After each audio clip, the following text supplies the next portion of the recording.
અમૃત પુષ્પ કેન્દ્ર રાજકોટ ઉમેશ કામારી આવે. આ ભાઈ એક્યુપ્રેશર માટે આવે છે અને શું તકલીફ હતી અને શું ફાયદો થયો એના શબ્દમાં સાંભળીએ. તમારું નામ? વિમાનસુ, ગામ? હડિયાણા. અને શું તકલીફ હતી તમને?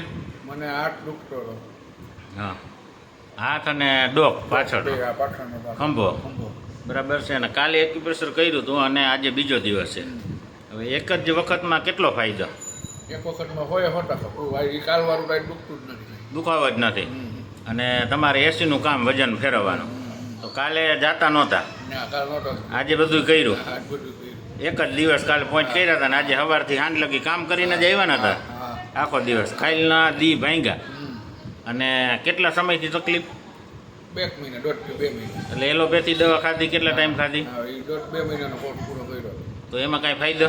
એમાં થોડો ઘણો ફાયદો થયો હતો. પાછું વળી થોડું દુખવાનું ચાલુ થઈ ગયું. દવા બંધ થઈ એટલે તરત પાછું દવા ચાલુ હતી એટલી વાર ફાયદો લાગતો હતો, પછી બંધ થઈ એટલે પાછું થયું હતું ને એવું. હા, તો આ વગર દવાએ. વગર દવા. અને દવા કાલથી જ બંધ. કાલથી જ બંધ. આજે પીધી નથી ને? નહીં. વગર દવાએ રેડી. હમ. હવે બીજાને શું કહેવા માંગો?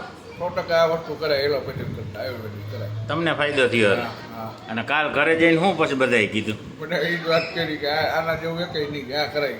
વગર દવાએ. વગર દવાએ. અને પૂછ્યું છે ને શું થયું, કેમ કર્યું? કેમ કર્યું બધું. અને જ્યાં દુખે અહીંયા તડવાનું નહીં, હા, અહીંયા અડવાનું નહીં. આંગળામાં જ. આંગળાથી જ, હા. બાકી રેડી. રેડી એકદમ. અને આજ શું કીધું તમારા પપ્પાએ? આ મને કે ફરજિયાત અહીંયા જઈને જ પડી કરે આવજે. પછી ઘરે આવજે. અને દિવસમાં 3 વખત પૂછ્યું હા, પૂછ્યું. કે દુખાવો નથી ને? હા, જય દ્વારકાધીશ. જય દ્વારકા.